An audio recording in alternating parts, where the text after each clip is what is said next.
welcome back to my channel. For today's video, we're going to talk about the fourth curriculum or program in Module 2, Lesson 1, and that is the Montessori Curriculum. This is actually one of my favorites when we talk about curricula for young children. What is its history?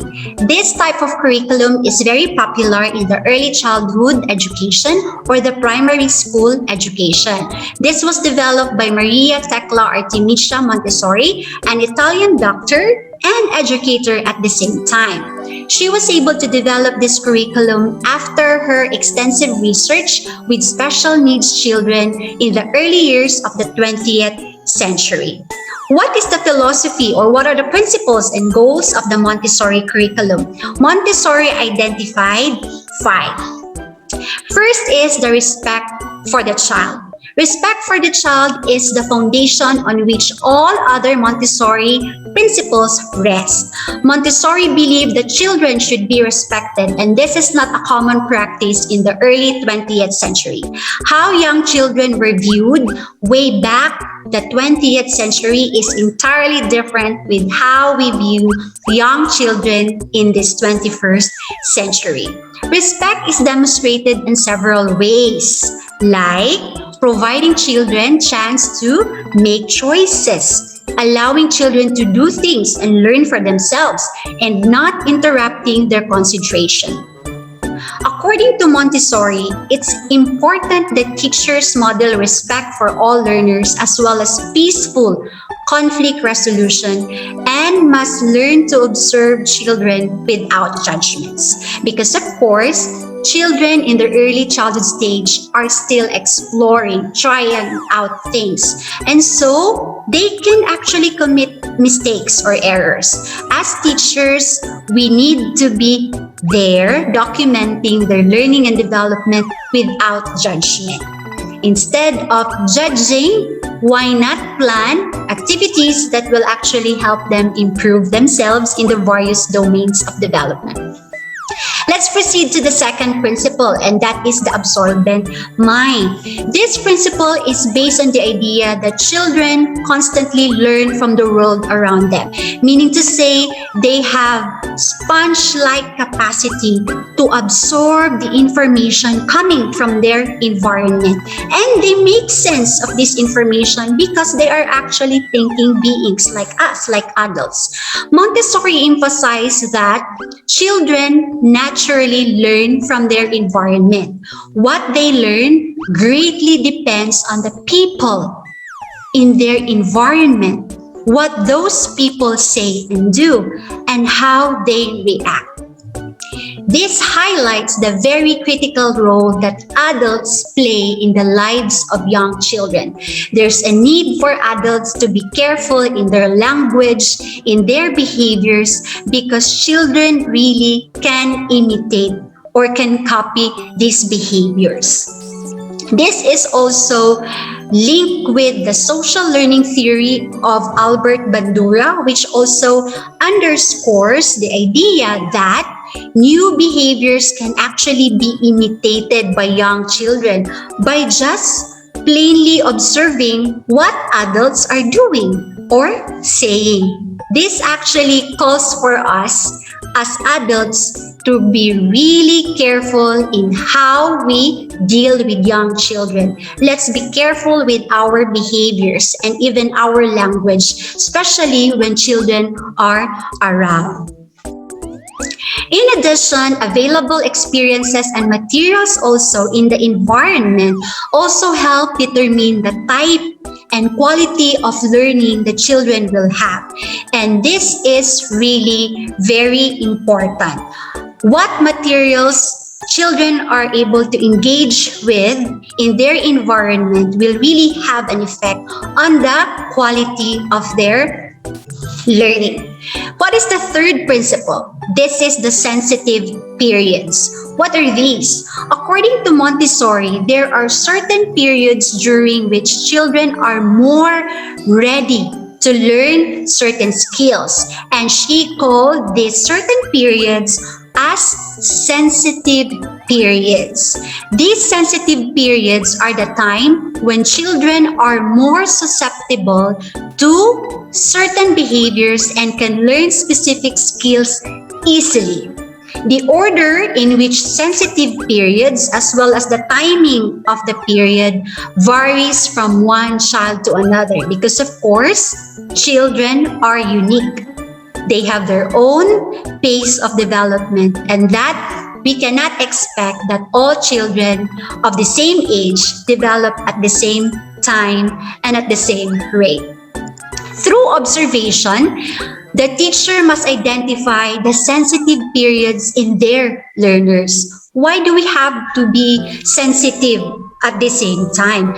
Because if we are able to identify the sensitive periods of our learners, we would be able to plan learning experiences and provide resources in order for our children to flourish, to develop, to grow during these sensitive periods.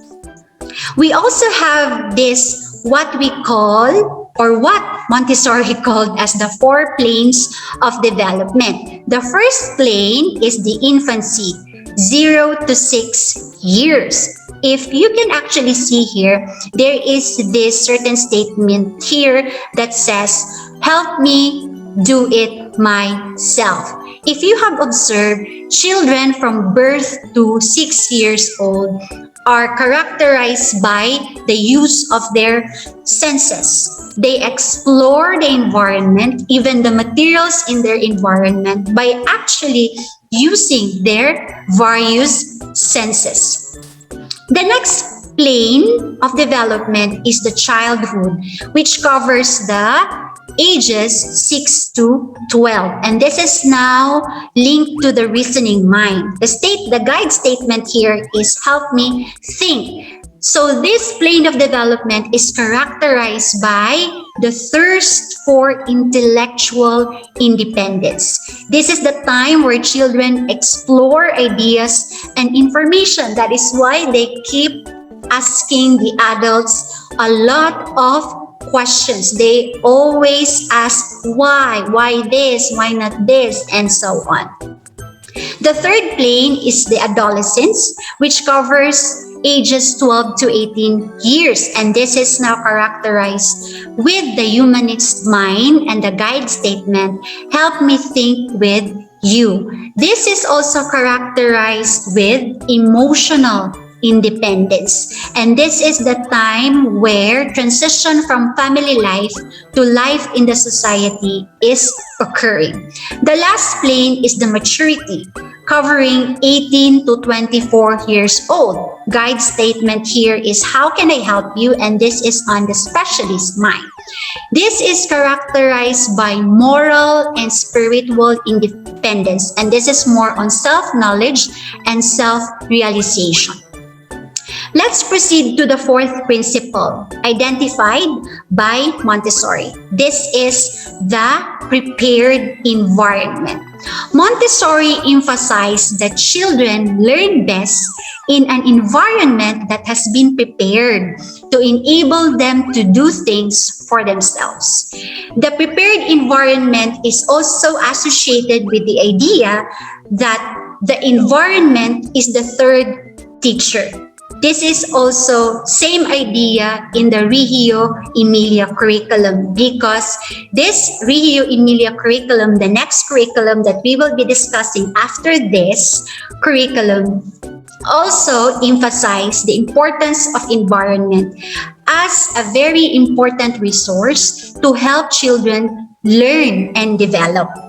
The environment should always be child-centered. The learning environment should promote freedom. Remember, Montessori curriculum highlights opportunities where children are able to explore and cultivate independence and make some choices. Therefore, the environment should also support that. The environment promotes freedom for children to explore materials of their choice.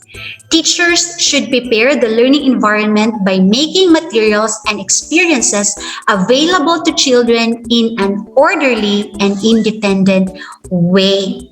The purpose of the prepared environment is to make children independent of adults. That is why their environment or the materials in their environment are arranged orderly. Like the previous curricula that we have discussed, they also have a lot of storage areas or storage spaces which are labeled because this promotes independence and easy access of children of these certain materials. Children get the materials themselves and they themselves also return these materials. So that is actually a very important practice for children to cultivate independence and of course freedom because they get to access the materials they like. Freedom is the essential characteristic of the prepared environment.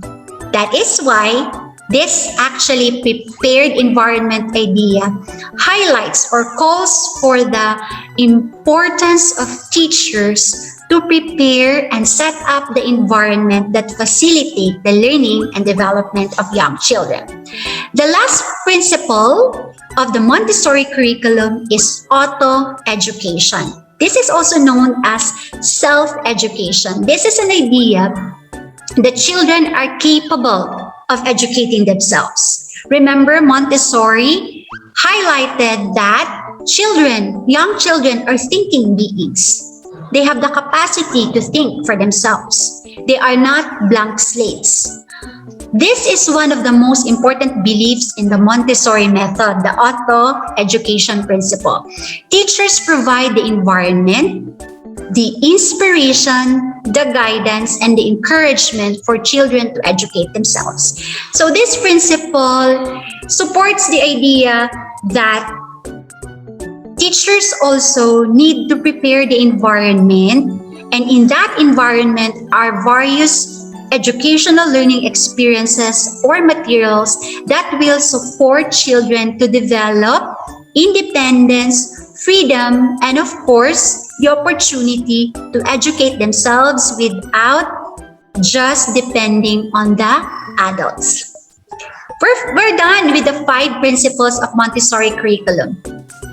Let's now move on to the beliefs of children, the beliefs about children and how children learn according to the Montessori curriculum.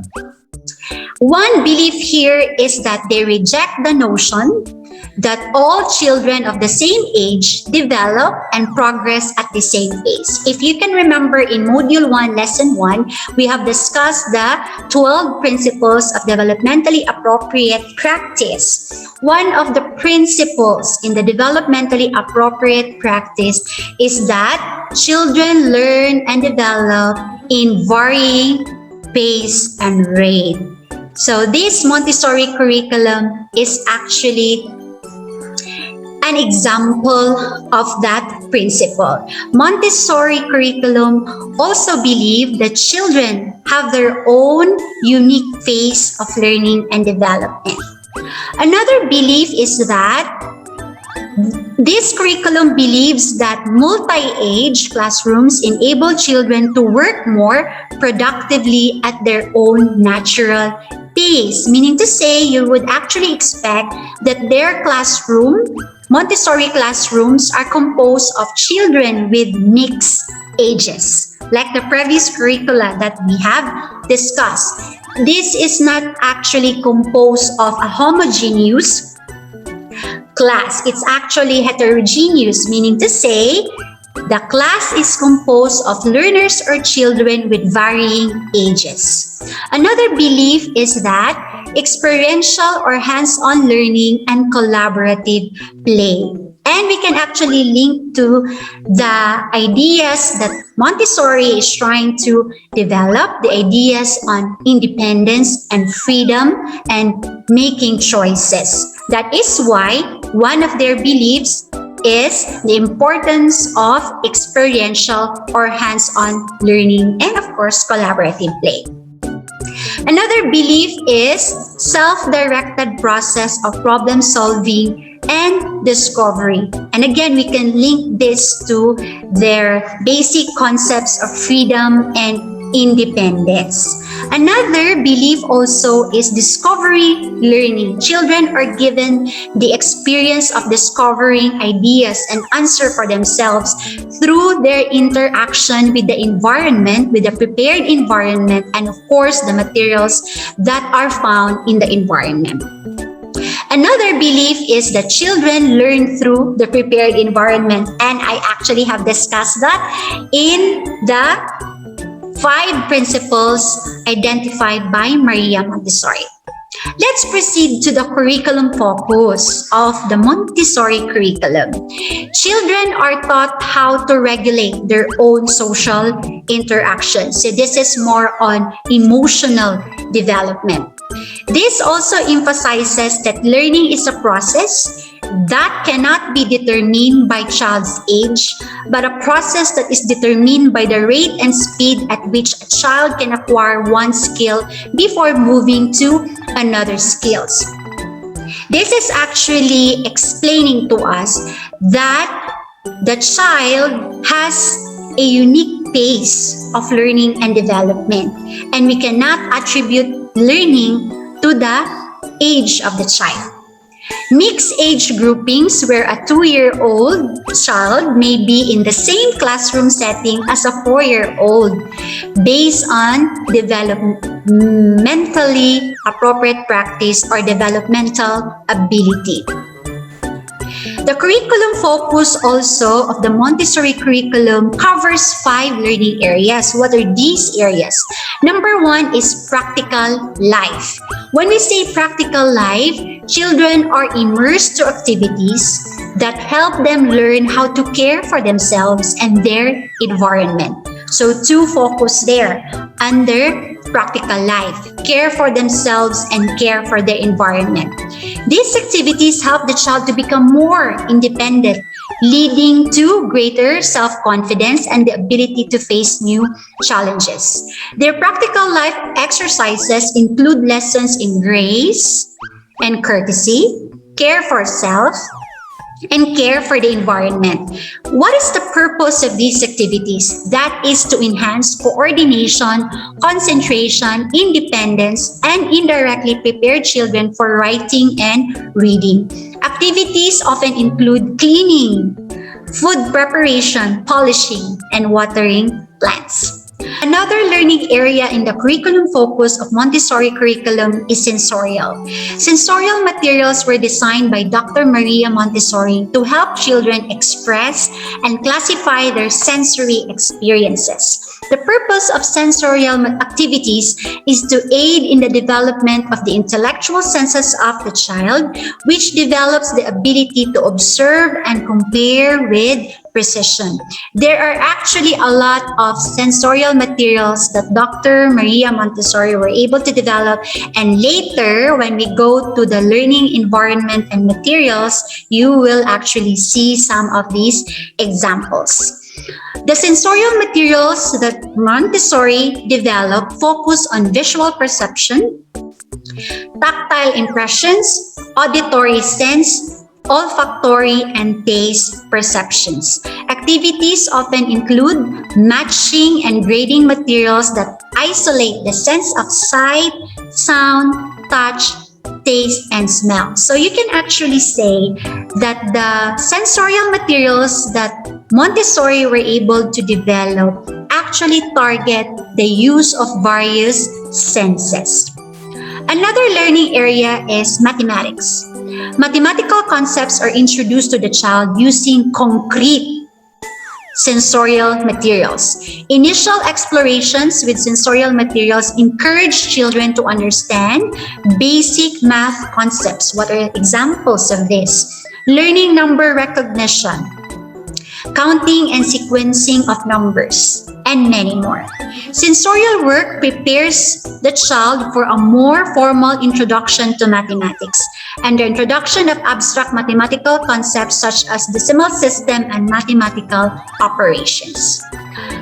Next learning area is language. There are also materials that intend to target language development, and this enhance vocabulary and explore both written and spoken language. Through language-based activities, the children engage with materials like sandpaper letters and the movable alphabet. Children also learn phonetic sounds and how to compose words phonetically. They also progress using concrete materials to compose their own written work, and they also read their work to others, and they also learn to communicate their unique thoughts and feelings. The last learning area is on culture. Cultural activities also lead the child to experience music, stories, artwork, and items from the child's community, society, and cultural background. The areas of geography, science, zoology, and botany are also included in this area. A range of globes, puzzle maps, and folders containing pictures from different countries all help to give the child an insight on various cultures. The culture area also encourages children to develop their capacity for creation and develop fine motor skills. While learning to freely express themselves, they are also exposed to activities that will help them develop an awareness and appreciation of the world around them. That's it for the curriculum focus. Let's proceed to the roles of the teacher. First here is follow the child's interests and needs. If you can remember, we have discussed about the importance of the teacher being sensitive with the sensitive periods of their learners so that they will be able to provide appropriate activities so that these children will develop in the various domains of development. Another role of the teacher makes the learner as the center of the learning experiences. This means that all educational learning experiences target the development of the child. Encourages the children to learn by providing freedom for them in the prepared environment. Observes children so as to prepare the best possible environment, recognizing sensitive periods and diverting inappropriate behaviors to meaningful tasks. The role of the teacher really in Montessori curriculum is very important because if you are a Montessori teacher, you really have to be keen in observing the children's interests and development, because it is by observing that you are able to gather relevant data that you will be using in planning your educational experiences for the children, including the learning materials that you will need to prepare in their environment. Another role is prepare the learning environment by ensuring that the learning materials are provided in an orderly format and that learning materials provide for the appropriate experiences for all the children. Respects each child and model ongoing respect for all children and their work. If you can remember, we have discussed this in the beliefs of how children learn and how they need to be guided. Another role of a Montessori teacher is to introduce learning materials, demonstrate the use of or how to use certain learning materials, and supports children's learning. The teacher introduces learning materials after observing each child. So you see how powerful observation is, especially in this type of curriculum. The teacher also acts as a facilitator, not a lecturer. Okay? Next is guides children in their learning without becoming an obstacle and without inserting themselves too much into the natural learning process. So let me read this again because this is a very important role. Guides children in their learning without becoming an obstacle and without inserting themselves too much into the natural learning process of the child. You are only a facilitator. You observe how the child is interacting with his or her environment or with the materials, and you only get into the learning process if you see that the child needs your help. But if not, you of course allow the child to do things on his or her own. Remember that one of the goals of Montessori curriculum is to develop independence, freedom. So if you will hover over each child in your class, then children will not be able to develop these. Another role is offer age-appropriate activities. So this relates to the developmental abilities of the child. You need to be sensitive to the present skills of the child so that you will know what learning materials you will need to present to the child. And then links the child to activities and experiences in the prepared environment, then demonstrates or models the best way to respond to arguments or new situations, or models learning activities while providing freedom for the children to learn in their own way. If you can remember, in the earlier part of this lesson video, I have mentioned about the teacher's role in modeling peaceful conflict resolution. Of course, because children are children, it is but normal for them to be able to have a little sort of conflicts with other children because of toys or because of learning materials. And so as a Montessori teacher, you need to be there to process the whole experience and of course guide the children in choosing win-win solutions to whatever problems or issues they have. That is about that role of the teacher. Now, what are the roles of the learner? The learner learns through own experience and at their own pace. So that means no pressure. There's no competition in the Montessori classroom.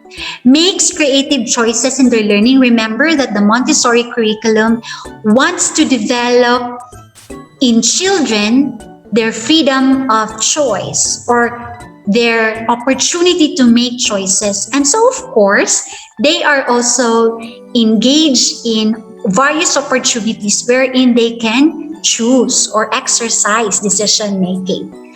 Works individually, in groups, or with the teacher. So you can see that social development also is cultivated in the Montessori curriculum because the child is exposed to various opportunities wherein he or she is able to work on his own, with a peer or a small group of classmates, or even with the teacher.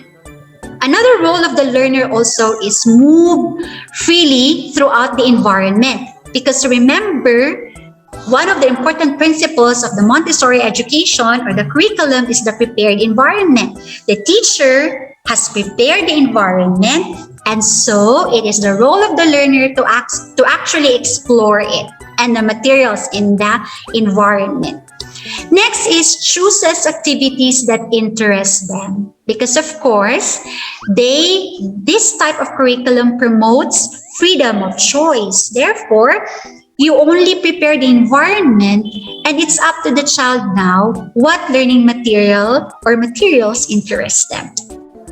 And then another role is respect the rights of the group and other individuals in the environment. So this is more on socio-emotional development. They are also being taught with important values such as respect. Next is the role of the parents. What are the role of the parents in the Montessori curriculum? First is to be sensitive of the needs of the child. If there's a need for the teachers to be sensitive to the needs of the learners, parents also need to be sensitive of the needs of the child. Because remember, there needs to be a consistency. The home and the school, particularly the teachers and the parents, should work together in supporting the learning and development of the child. The parents cannot do things all by themselves. No, they need the help of the school, the teachers, and vice versa. Teachers also cannot do everything for the child. They also need the support from the parents or the families. Next is to allow the home environment be a learning environment. So this is again on consistency. The role of the parents is to support the learning and development of the child by actually enhancing or bolstering whatever good practices are done at school. Whatever is actually done at school needs to be strengthened at home. Next is to communicate with the teacher on a regular basis. There needs to be regular parent-teacher communication because it is by doing this that both parties are able to understand the capacities of the child, the strengths of the child, the weaknesses of the child. Through parent-teacher communication or partnership, parents and of course, teachers are able to discuss on better ways to support the learning of their child. Next is to be involved with and assist in the classroom teacher when and wherever possible. There could be activities wherein the parents will need to support the teacher. Although not all activities need to be actually involving parents. Next is to nurture and encourage the child to be the best person he or she can be. So this is on supporting holistic development at an early age. And this is one of the primary goals of Montessori curriculum. Let's take a look at their daily schedule. You know, schedules in the Montessori curriculum could vary from one school to another. So I just have here some examples, and these are not the same in all Montessori schools. I have here a sample schedule for toddler community. So you see here, they have different time slots. Let's look at their activities. We have here toddlers choosing work that interests them and holds their interest. So you can actually see that the principles in the curriculum, the principles they'd like to develop or accomplish are actually seen in the way they prepare their environment, the way they prepare their schedule. Because you can actually see here that they provide opportunities for kids to work on materials that interest them.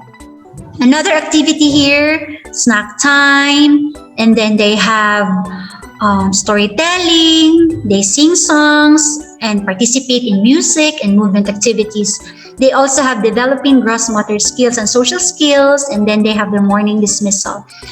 Lunch from home is eaten in a group setting, encouraging independence and social skills. And then they have nap time. They also have outdoor time and afternoon dismissal. That's for toddler schedule. This one is for primary classroom daily schedule. So they have here from 8:20 to 8:40. That's their arrival. 8:40 to 11, work cycle, individual and small group lessons. 11 to 11:15, they have their morning gathering. 11:20 to 12 noon, they have playground and noon dismissal. 12 to 1, that's lunchtime. 1 to 2:30, work cycle again, and individual and small group lessons and naps. And from 2:30 to 3, that's their playground and dismissal. We also have schedule here for elementary classes. You can check this out. Okay, that's it for sample schedules. There are actually a lot of schedules. Now let's proceed to the learning environment and the learning materials in the Montessori curriculum. It is actually characterized by orderliness, and they have a lot of living plants. They have low shelving, which gives children easy access to materials, of course, to encourage their use and independence. They don't need to wait for the teachers for them to be able to get access to their materials. They can actually get these materials on their own, and that is actually supporting independence. Their environment also is typically set up in a 3-year age ranges that enable children to learn better social skills and to develop academically in a cooperative, non-competitive learning environment. So you can actually see here that the development of the child is really supported because competition is not highlighted in this type of curriculum. According to Montessori, the learning environment, including teachers, experiences, and the physical environment, may either positively or negatively impact upon auto-education. Remember the critical role of adults or environment. In the previous discussion, we actually have highlighted that the learning of children depends on the quality of environment that the child is in. And when we say about environment, this already includes the type of people that the child is exposed to, the learning materials, and the experiences. That is very important to consider, the type of environment of the child. The environment also is set up in a way as to best facilitate and of course encourage learning, because you can actually imagine that the Montessori classroom is full or replete of a lot of concrete learning materials. Another here is following considerations in classroom setup. Meaning to say, the classroom setup in the environment is flexible. It's not really permanent all throughout the academic year. It can actually change depending on the interests of the child and the needs of the child. Next here is minimizing things that may overstimulate and distract. Walls are painted in neutral shades or neutral colors. Minimal objects and artworks are displayed. The classroom is also quiet, calm, and uncluttered because remember, Montessori curriculum highlights orderliness. Artwork is carefully chosen and displayed at child's eye level. So children don't do that. Their artworks are displayed at their eye level. Resources that appeal to all 5 senses. So it's more on exploration, hands-on experiences, discovery learning. The classroom is separated into different learning areas with a place for everything. This is also similar with the previous curricula that we have discussed, because the previous curricula that we have discussed also highlighted that their classroom environment is arranged in different work centers or learning areas or learning centers. Like the previous curricula, the Montessori classroom is also arranged in different learning areas. And then we also have here use of natural and real life rather than pretend materials and activities. So they actually don't use toy versions of everything. They actually make use of real life materials, natural materials. Next here is has sufficient space for children to move around without disturbing others.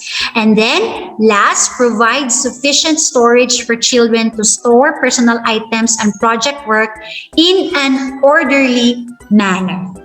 Okay, so like the previous curricula, they also have a lot of storage spaces where a certain learning material is actually expected to be placed there. So orderliness is really emphasized. I have here sample classroom setups of Montessori. So what can you say about how their classrooms look like?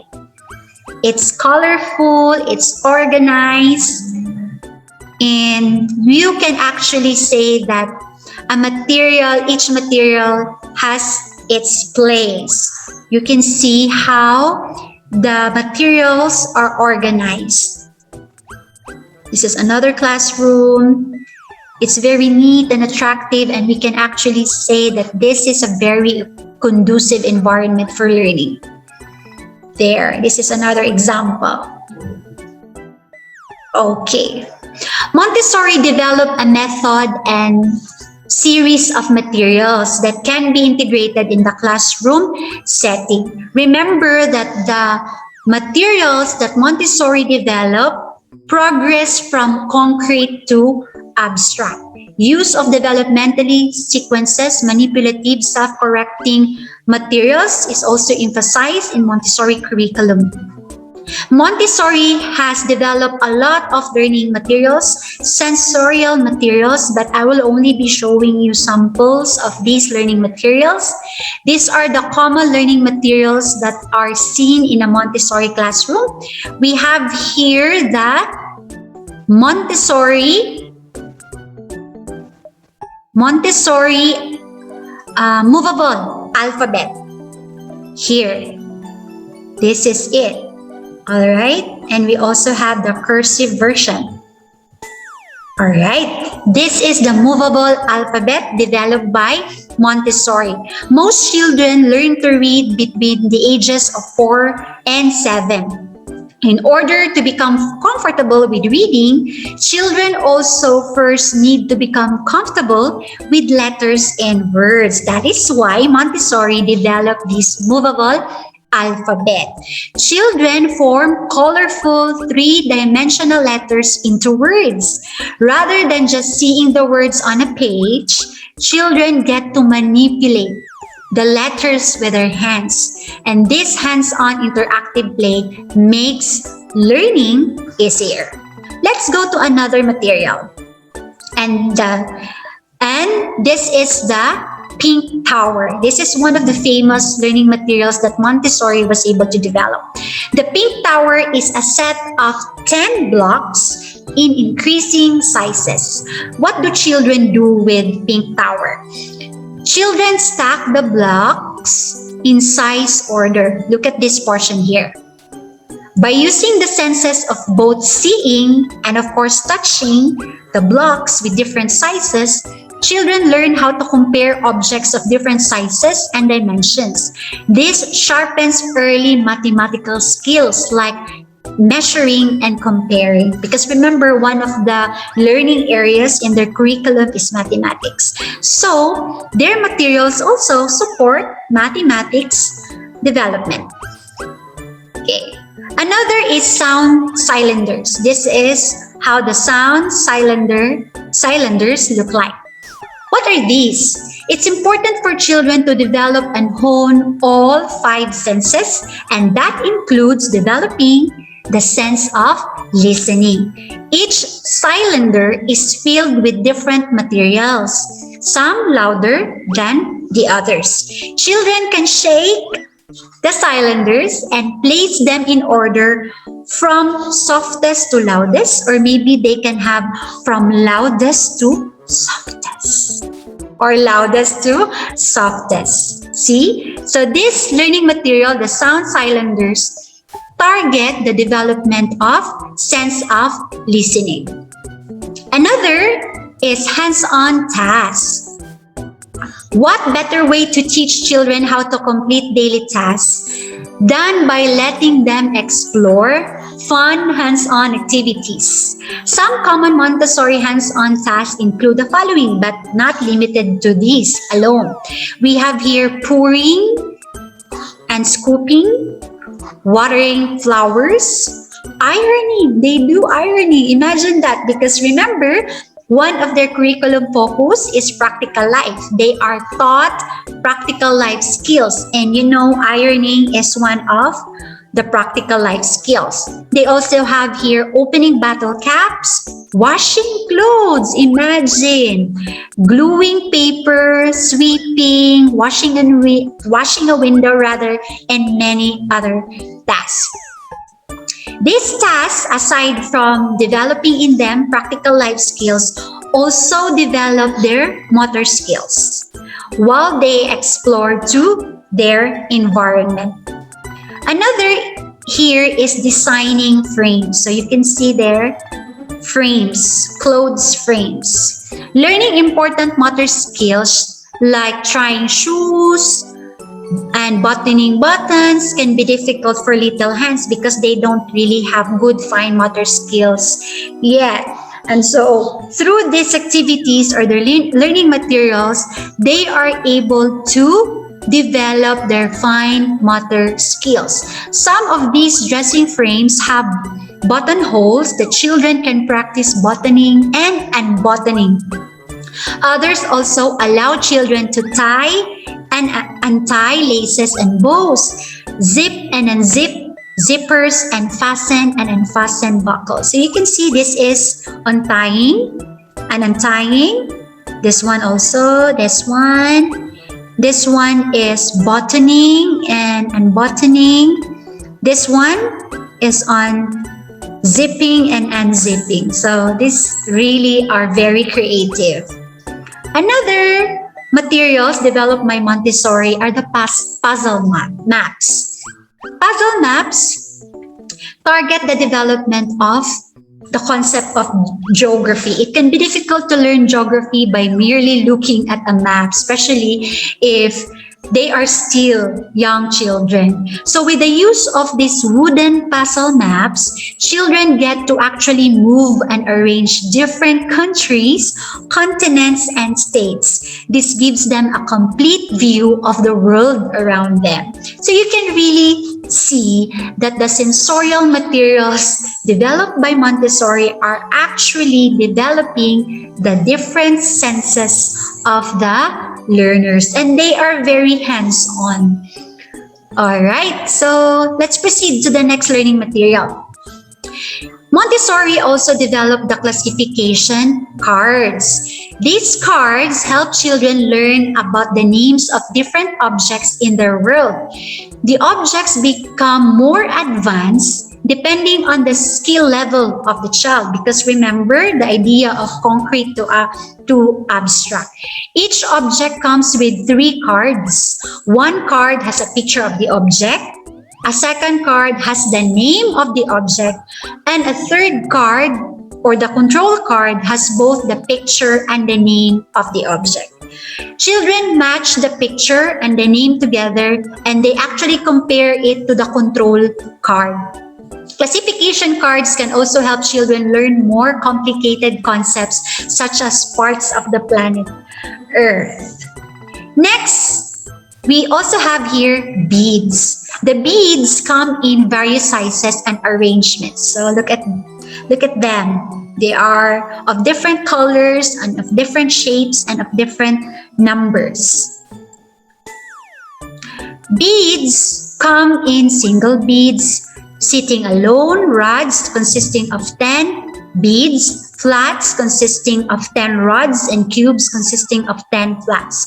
When it comes to teaching children math, beads have a variety of intriguing uses. One of the most common uses of beads is to teach children about the decimal system. For example, when children place the cube of 1,000 beads in the 1,000 decimal spot, they can quickly visualize what this number represents. Another use for beads is to teach geometry. Children use the various bead arrangements to visualize the different aspects of a geometric shape. For example, the rod represents a line and the cube represents a solid. Next is the binomial cube. Okay, these are the binomial cubes. These ingenious cubes help children develop advanced mathematical skills. They consist of 8 wooden blocks that fit together. They can teach different math concepts depending on the child's age. The youngest children can learn about patterns simply by organizing the pieces as a puzzle. And then the older children, however, use the cubes to visualize algebraic equations. Just imagine that. For example, a red cube represents A3 and a blue cube represents B3. Children use these blocks to create a visual representation of each equation. All right. We also have this, the checkerboard. So like the binomial cube, the checkerboard helps children also learn advanced mathematics. In this case, it helps children learn multiplication. Each row and column represent a different value. Children place beads on the checkerboard in the correct places. This helps them visualize the result of each multiplication problem. In a Montessori classroom, children are not just sitting and listening to a lecture. Imagine that. They're actually interacting with their environment through the use of various materials. Teachers need to make sure the children's school offer a variety of different learning materials catered to different ages and skill levels. So those are examples of sensorial materials developed by Montessori. There are actually a lot more. If you want to learn more, you can actually search the web. So let's proceed to the last part of this lesson, and this is on the additional features about the Montessori curriculum. There are 10 essential characteristics of the Montessori curriculum, and some of these were already discussed in this lesson video. We have here mixed age classes. We have learned that Montessori classroom is composed of learners with varying ages. Next is prepared environment. This is actually on the importance of preparing the environment of the child, specifically preparing the materials that should be found in it so that these learning materials in that specific environment will support children in developing various skills and knowledge and concepts. Next is Montessori materials. I just have presented to you sample sensorial materials developed by Montessori, and this progress from concrete to abstract. Next is repetition.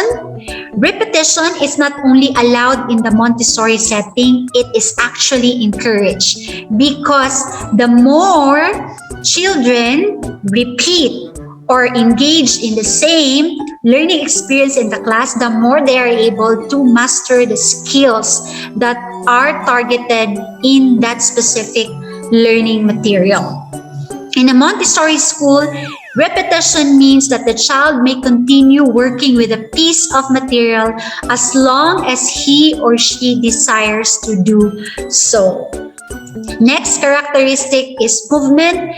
Children are encouraged to move around the environment in the classroom because they are actually encouraged to interact with various learning materials found in the prepared environment. All the work in the Montessori class should involve purposeful movement. Next is freedom of choice. We know that Montessori curriculum promotes independence and promotes development of their skill to make decisions for themselves. Next is the independence. I just have mentioned that the development of independence is seen as a core value in Montessori education. Beginning with the youngest children, a curriculum area called Practical Life exists, which has a main purpose, growth, or independence. And then for the young child, this may actually mean learning to tie shoes or pour liquids from one pitcher to another or from one cup to another. For older children, independence could mean including money management and traveling in other areas. Next characteristic is respect. I have highlighted that in this lesson video. The Montessori method is based on a profound respect for humanity and human beings, especially young children. Next is the Montessori view of the child. Montessori saw children as having a special role or significance to humanity as well as to society. Children create the adult that they become. And according to Montessori, we cannot, with our efforts, create a man. That is the task of the child himself. And it is the most important side of the whole educational question, what the child himself accomplishes of his own power and not what adult man can do for him. That's very deep. Montessori also saw children as being the preservers of culture and claimed that without children, we would have neither civilization nor culture. Next characteristic, and that is the last, is the trained adult. The Montessori adult is the designer of the environment. He or she is also an observer, a presenter, a role model, a resource, and a facilitator. The trained adult creates the Montessori's classroom-prepared environment, which includes the learning materials and the representation of each learning curriculum. The preparation of this Montessori adult requires 5 elemental components. These 5 elements are physical, intellectual, didactic, moral, and spiritual. Those are the 10 characteristics of the Montessori curriculum, and that ends our discussion or lecture for this lesson on Montessori curriculum. I hope that you have learned a lot. If you have questions, you may put your questions in our Q&A section in our Facebook group, or you can just comment them in this YouTube channel. Thank you, everyone. Have a nice day. Goodbye.